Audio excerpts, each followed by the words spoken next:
The spider had it. Then, it didn't. What just happened in the beetle's abdomen is one of the most precise chemical reactions in the animal kingdom. Two chemicals, stored separately, never touching, mixed in a reaction chamber and fired as a boiling jet at exactly 100 degrees Celsius, 500 times per second.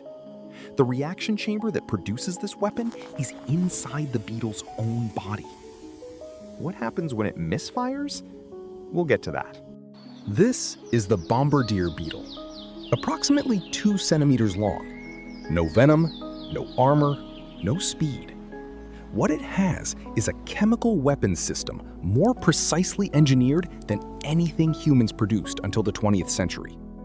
2 chemicals, 2 separate chambers, never in contact until the moment of firing.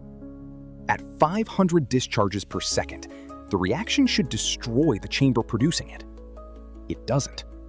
Here is why, and here is what that solution costs. The system. 2 chambers in the rear abdomen. Chamber 1, hydroquinone and hydrogen peroxide, stored as a stable liquid, no reaction occurring. Chamber 2, the reaction chamber, contains a mixture of catalytic enzymes, peroxidases and catalases. A muscular valve separates them. When the beetle contracts the muscles around chamber 1, the chemicals are forced through the valve into the reaction chamber.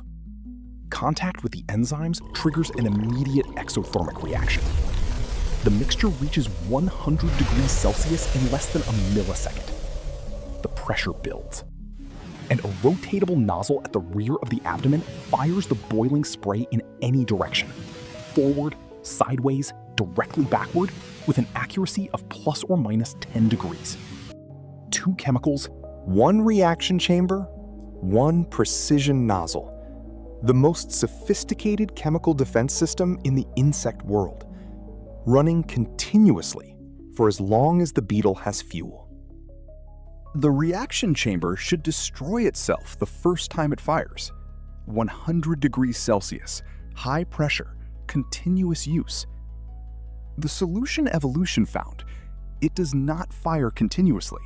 It fires in pulses, 500 pulses per second, each pulse a discrete micro-explosion, each one venting before the next builds. Between each pulse, the pressure drops, the temperature briefly falls, and the chamber wall is protected by a microsecond of reduced thermal load. The chamber itself is lined with chitin, the same material as the beetle's exoskeleton, treated with a cuticle layer that resists heat better than any equivalent biological tissue. 500 explosions per second. The chamber survives all 500. Not because the explosions are small, because the timing between them is precise. Chamber survival mechanism, pulse timing, 1 millisecond intervals. That is how it fires 500 times per second without destroying itself. Most of the time. The nozzle at the rear of the abdomen can rotate within a 270-degree arc. This means the beetle can aim its discharge without turning its body. A predator grabs it from the right, the nozzle rotates right, fires directly at the point of contact. This is the system working correctly. But there is one predator that found a way to bypass this precision entirely. Not by being faster, not by being armored, by doing something the beetle's targeting system was never built to handle. We will get to that in approximately 60 seconds. The valve between the storage chamber and the reaction chamber is muscular, controlled by the beetle. Under normal predator pressure, the beetle controls the valve precisely, firing in controlled pulses. Under extreme pressure, a sustained grip, a crush force, the valve can be forced open beyond the beetle's muscular control. Too much chemical, too fast. The reaction doesn't pulse, it detonates. The chamber wall receives the full thermal and pressure load of an uncontrolled explosion from the inside. In 0.3% of encounters where this occurs, the chamber ruptures. The beetle fires its weapon directly into itself. The toad. Most predators that attempt to eat a Bombardier beetle receive the discharge before ingestion and release the beetle immediately. The toad is different. It swallows before the beetle can aim. The discharge fires inside the toad's stomach. The toad regurgitates the beetle within 12 to 107 minutes of swallowing it. The beetle walks away. In 43% of documented cases, the beetle survives being swallowed, digested for up to 107 minutes, and regurgitated. The weapon that could not aim at the toad's tongue fired inside its stomach instead. The ground beetle. It has learned, through evolutionary pressure, to seize the Bombardier beetle across the reaction chamber directly. Not a leg, not the thorax, the chamber. At sufficient compression force, the valve is forced open beyond the Bombardier beetle's muscular control. Too much chemical enters the chamber simultaneously. The reaction does not pulse. It detonates.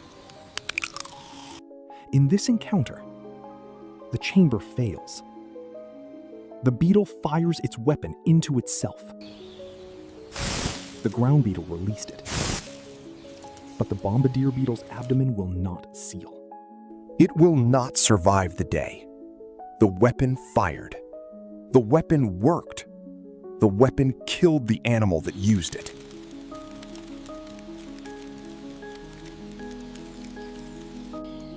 It evolved in stages, from simple quinone secretions that irritated predators, to pressurized but unpulsed discharge, to the current pulsed system that survives 99.7% of encounters. Each stage more effective, each stage carrying the same fundamental cost. The reaction chamber is always one valve failure away from firing inward. It accepts this, not because it chose to, but because every ancestor that could not accept it was eaten.